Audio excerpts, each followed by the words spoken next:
विद्यार्थियों, हम पढ़ रहे थे पंचमः पाठः, जिसका शीर्षक था वृक्षाः, और इसके 2 भाग हमने अध्ययन कर लिए थे।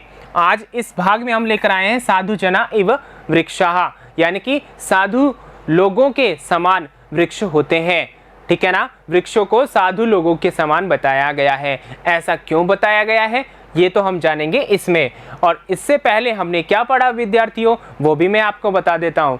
हमने पढ़ा था, क्या पढ़ा था, कि जो वृक्ष होते हैं ना, वो अपना अस्तित्व रखते हुए ही वनों का निर्माण करते हैं, और साथ ही वहाँ पर बैठे हुए पक्षी, जो यानी कि वृक्षों की टहनियों पर और वृक्षों पर जो झूले होते हैं उन पर बैठे हुए पक्षी जब आवाज़ करते हैं तो ऐसा प्रतीत होता है कि पक्षी आवाज़ नहीं कर रहे, अपितु वृक्ष ही अपने आप आवाज़ कर रहे हैं, अपने आप कूक रहे हैं, बोल रहे हैं, ऐसा लगता है। कवि यहाँ पर ऐसा बताना चाहते हैं।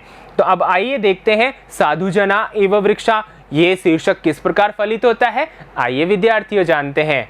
देखिए यहाँ पर अगली पंक्तियाँ, पिबन्ति पवनम जलम संततम साधु जना इव सर्वे वृक्षा स्पृशन्ति पादै पातालम च नभः शिरस्सु वहन्ति वृक्षा।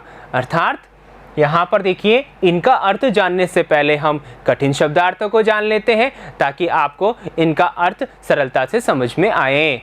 यहाँ पर देखिए, पिबन्ति यानी पीते हैं, पवनम यानी हवा को, संततम निरंतर या लगातार, साधु जनाः तपस्वी लोग या सज्जन लोग। ठीक है ना, इव यानी की तरह या के समान, इव का मतलब की तरह या के समान।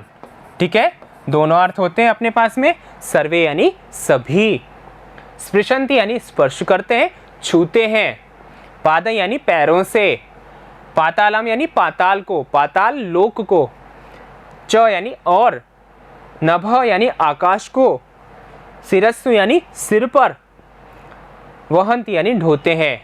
ठीक है ना, यानी वहन करते हैं। ठीक है विद्यार्थियों, तो ये कठिन शब्दार्थ थे। आइए अब अर्थ जान लेते हैं।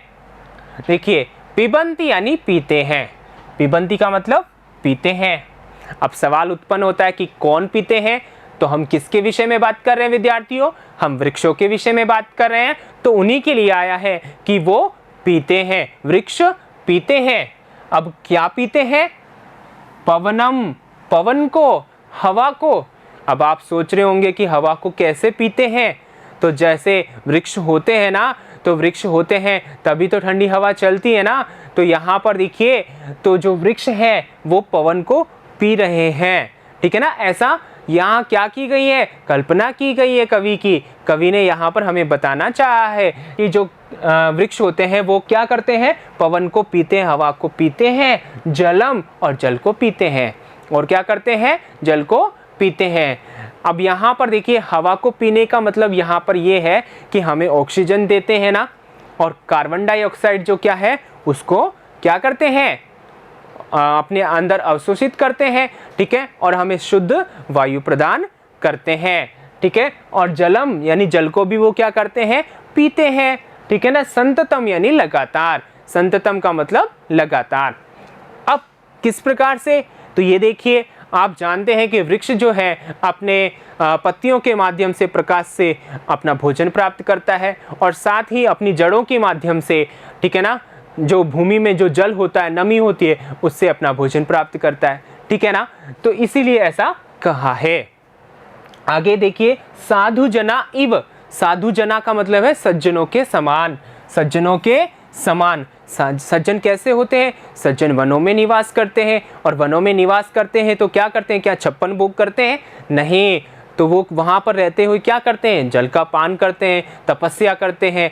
ठीक है ना, रूखी सूखी खा करके रहते हैं, जो दक्षिणा में मिलता है उसी को खा करके रहते हैं। तो वहाँ जब वन में साधु लोग रहते हैं, ठीक है ना, तो यहाँ पर इसीलिए कहा है कि कहाँ रहते हैं साधु लोग, वन में। और वन में और कौन रहता है उनके अलावा, वृक्ष भी तो वन में ही रहते हैं ना। तो इसीलिए कहा है कि जिस प्रकार साधु लोग पानी पीते हैं, हवा पीते हैं, अर्थात हवा ग्रहण करते हैं और जीवित रहते हैं, उसी प्रकार जो वृक्ष हैं वो भी तो उन सज्जनों के समान ही है, जो जंगल में रहते हैं, जो वन में रहते हैं, और क्या करते हैं, जल और हवा दोनों का क्या करते हैं, ग्रहण करते हैं। इसीलिए ऐसा कहा है। तो यहाँ पर देखिए, साधु जना इव सर्वे वृक्षा, साधु यानी उन सज्जनों लोगों के समान सभी वृक्ष हैं, जो क्या करते हैं, जो पीते हैं, अर्थात किसको पीते हैं, हवा और पानी को, संततम का मतलब लगातार पीते हैं। ठीक है, अब इसका अर्थ एक साथ हम देखें तो कैसे हो जाएगा कि सर्वे वृक्षा, सभी वृक्ष, ठीक है ना, सज्जनों के समान लगातार हवा और जल को पीते हैं। ठीक है विद्यार्थियों, समझ में आ गया है ना।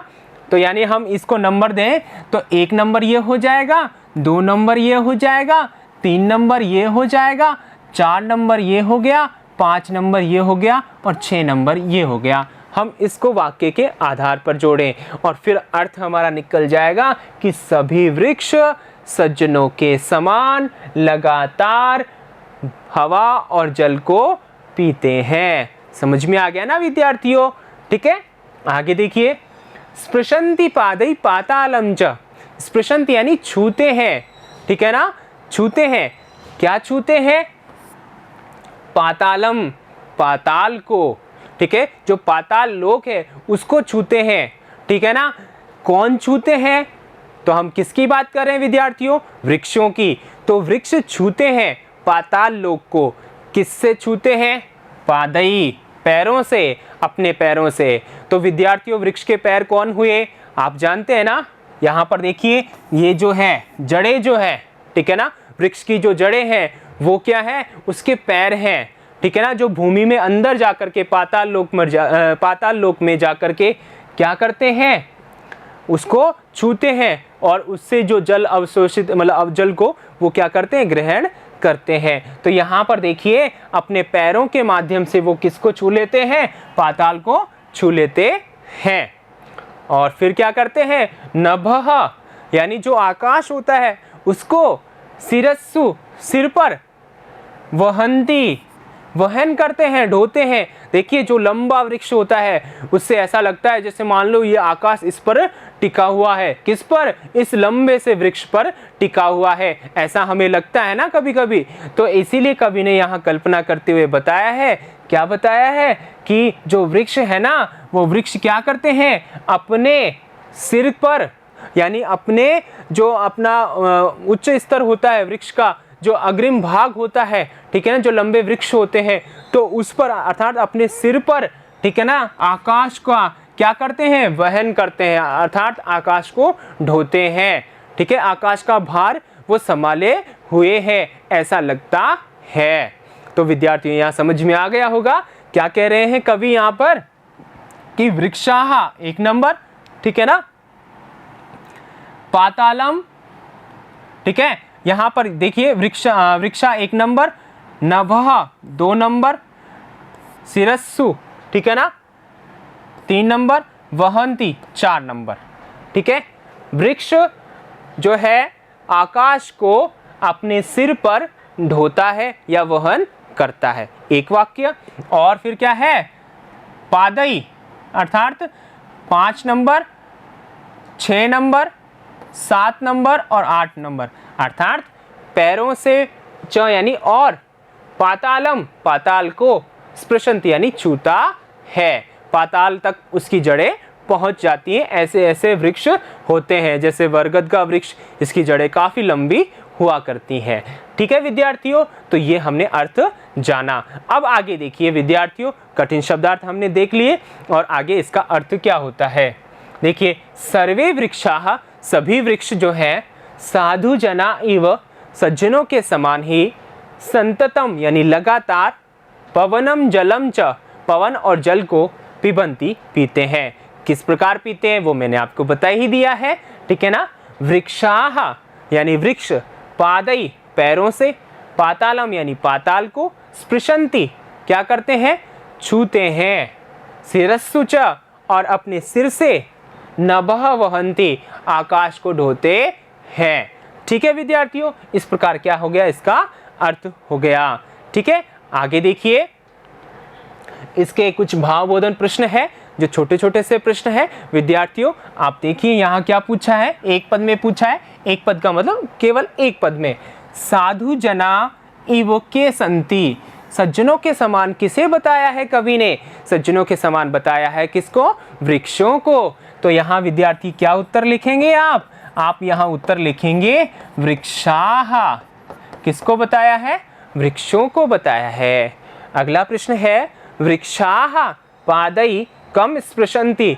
वृक्ष जो है पैरों से कम यानी किसको स्पृशन्ति यानी छूते हैं। पैरों से किसको छूते हैं? नीचे जब जड़ें उसकी जाती हैं तो किसको छूते हैं? पाताल को। तो आपका उत्तर क्या हो जाएगा विद्यार्थियों? आपका उत्तर होगा पातालम। क्या हो जाएगा? पातालम। ठीक है विद्यार्थियों, तो ये हमने पढ़ लिया। ये हमने अब तक 4 पंक्तियां इस कविता की पढ़ ली हैं और इसमें यानी इन 4 जो अभी पंक्तियां पढ़ी हैं इनमें हमने क्या पढ़ा है? इनमें हमें पढ़ा है कि जो वृक्ष होते हैं, ठीक है ना, वो क्या करते हैं? जल को और हवा को पीते हैं और साथ ही क्या करते हैं? सज्जनों के समान जंगल में निवास करते हैं। कौन? वृक्ष। और क्या करते हैं वृक्ष? अपने पैरों के माध्यम से पाताल को छू लेते हैं और अपने सिर पर आकाश को ढो रहे हैं, ऐसा मतलब आचरण करते हैं, अर्थात हमें ऐसा लगता है। तो ये सारी क्या है? कवि की कल्पना है, जिससे कि हमें वृक्षों के महत्व के बारे में बता रहे हैं। अब आगे अगली पंक्तियों के साथ हम अगली वीडियो में फिर मिलेंगे। तब तक के लिए धन्यवाद।